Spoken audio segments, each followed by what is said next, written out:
అస్మద్గురుభ్యో నమః. భోజనం చేసే సమయంలో గోవిందనామస్మరణ చేయాలి అని చెప్తూ ఉంటారు. గోవిందనామస్మరణం చేయడం చేత అన్నం శరీరంలో ఆ గోవిందనామస్మరణతో పూతమైనటువంటి ఆ అన్నం శరీరంలో గనక ప్రవేశిస్తే అది పరమాత్మ ధ్యానం చెయ్యాలన్న కోరికను పెంపొందిస్తుంది. ఆ అన్నసారం ఫలంగా దైవధ్యాన భావన కూడా మనకి కలుగుతుంది అని చెప్తారు పరమాచార్య స్వామి. అలాగే ఎవరూ కూడా స్వధర్మాన్ని అలక్ష్యం చేయవద్దు. భగవద్గీతలో శ్రీకృష్ణ పరమాత్మ కూడా స్వధర్మే నిధనం శ్రేయ పరధర్మో భయాపహ అని చెప్పారు. ఎప్పుడూ కూడా స్వధర్మమే చెయ్యాలి, పరధర్మం జోలికి పోకండి అని పరమాత్మ శ్రీకృష్ణ పరమాత్మ కూడా అదే చెప్పారు. ఆ విషయాన్ని మన మహాస్వామివారు ఏ రకంగా చెప్పారో తెలుసుకోబోయే ముందు పరమాచార్య స్వామివారి దివ్యపాద పద్మాలకు నమస్కారం చేసుకుంటూ వీడియోలోకి వెళ్ళిపోదాం. ఆ రోజు పూజ పూర్తయింది. అంతవరకు ఆనంద తన్మయులై ఆ పూజను తిలకిస్తున్నటువంటి జనమంతా లేచి వరుసలు కట్టి నుంచుంటున్నారు. ఎందుకు? పరమాచార్య స్వామివారు ఇచ్చే తీర్థం తీసుకోవడానికి. ఇంతలో 5 ఏళ్ల పిల్ల ఏడుపు లంకించుకుంది. ఎందుకంటే అసలు సంగతి ఏంటంటే ఆ సందట్లో ఎవరో ఆ పిల్ల మెళ్ళలో ఉన్న బంగారపు గొలుసు కాస్త కొట్టేశారు. చుట్టూ చేరిన వారంతా ఎలా పోయింది, మీరు కూర్చున్న చోట వెతికారా, అసలు ఇక్కడికి వచ్చినప్పుడు వేసుకొచ్చారా లేదా, ఒకసారి గుర్తు తెచ్చుకోండి అంటూ తలా ఒక రకంగా పరామర్శిస్తున్నారు ఆ పిల్లని, ఆ పిల్ల తల్లిని. ఆ పిల్ల తల్లి కాసేపు వెతికి తర్వాత నిల్చుని తీర్థం కోసం స్వామివారి దగ్గరికి వచ్చారు. స్వామివారు ఆవిడని క్యూలోంచి తప్పుకొని పక్కకు నుంచోమని చెప్పి సైగ చేశారు. ఈలోగా క్యూ ముందుకు జరుగుతోంది. ఒక వయసు మళ్ళిన ఆవిడ ముందుకు వచ్చి తీర్థం కోసం అని చెప్పి స్వాముల వారి ముందు చేజాపింది. స్వామి ఆవిడ వైపు చూసి ఉద్ధరణ పక్కన పెట్టి ఇచ్చేయి అన్నారు. నా దగ్గరేముంది స్వామి ఇవ్వడానికి అందావిడ. ఎందుకు నువ్వు పాపం మూటగట్టుకుంటావు అన్నారు మహాస్వామి. ఇంతలో పక్కన ఉన్న ఆడవాళ్ళు ఆమెను పట్టుకుని వెదకగా బొడ్లో దోపుకున్న బంగారపు గొలుసు బయటపడింది. ఆ గొలుసు ఎవరిదో కాదు, అది ఆ పిల్లదే. స్వామివారు తాను పక్కకు నిలబడమని సైగ చేసిన తల్లిని పిల్లను పిలిచి తీర్థమిచ్చారు. తర్వాత అక్కడ పెట్టి ఉన్న గొలుసు తీసుకుని వెళ్ళమన్నారు.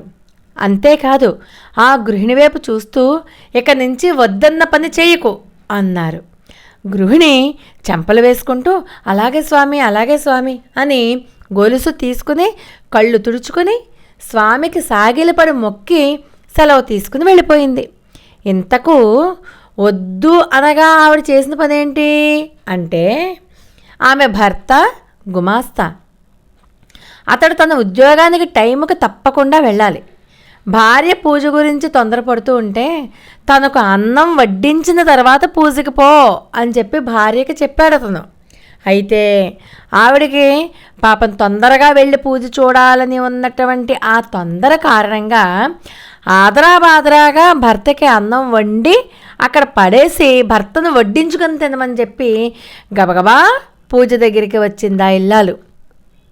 మనలో కూడా చాలామంది అలాగే చేస్తాం కదా. ఇంట్లో బయట ఏదైనా పూజకి వెళ్ళాలనుకోండి, ఆదరాబాదరాగా గబగబా ఇంట్లో కాస్త వండేసి పెట్టేసి పరిగెత్తి వెళ్ళిపోతాం. ఆ విషయం గురించే మహాస్వామివారు ఎంత చక్కగా చెప్పారో చూడండి. పూజ మీద తీర్థం మీద నీకెంత శ్రద్ధ ఉన్నా నీ ధర్మాన్ని నువ్వు వదిలిపెట్టద్దు, నీ భక్తి కంట స్వధర్మం ముఖ్యము అన్నది స్వామి మతం. ఇదే నీతిని బోధించే కథ మనకు భాగవతంలో కూడా ఉంది. ఒక ముని తపస్సు చేసుకుంటుంటే ఒక కొంగ ఆయనపై రెట్టవేసింది. ఆయన ఆగ్రహించి దాని వైపు చూసేసరికి అది తన కోపదృష్టికి మాడి చచ్చి కింద పడిపోయింది. ఆయన అది చూసి అయ్యో అనుకుని ఆ తర్వాత ఊళ్ళోకి భిక్షకు వెళ్ళాడు. ఒక ఇంటి ముందు ఎంతోసేపు నించున్న తర్వాత కానీ ఆ ఇల్లాలు భిక్ష తేలేదు. ఆలస్యమైనందుకు ఆయన మండిపడ్డాడు. అయితే ఆవిడ కంగారు పడకుండా నీవు కోపదృష్టితో చూడగానే చచ్చిపడిపోవడానికి నేనేం కొంగన కాదు అంది శాంతంగా. కొంగ సంగతి ఈవిడికి ఎలా తెలిసిందబ్బా అంత శక్తి ఈవిడికి ఎలా వచ్చింది అని అందుకు ఆవిడ ఏ వ్రతం చేస్తోందో అని ఆశ్చర్యపడి ఆయన ఆ సంగతి ఏదో వివరించమని చెప్పి ఆమెనే అడిగాడు. ఆవిడ నవ్వి, నేనే తపస్సు ఏ వ్రతము చేయడం లేదు, ఇల్లాలిగా నా స్వధర్మం నేను చేస్తున్నా అంతే. నా భర్తకు అవసరమైనటువంటి సపర్యలు చేసి ఆయనను నిద్రపుచ్చి నా స్వధర్మం నిర్వర్తించుకొని వచ్చినందువల్లనే నీకు ఈరోజు భిక్ష తేవడం ఆలస్యమైంది అని వివరించిందామె. ఆ తర్వాత వచ్చే ధర్మవ్యాధుని కథ కూడా మనకి తెలిసిందే కదా. స్వధర్మాన్ని ఆచరించడం ఎంత ముఖ్యమో తెలిపేదే కదా. ఆ విషయాన్నే మహాస్వామివారు సూచించారు ఇక్కడ.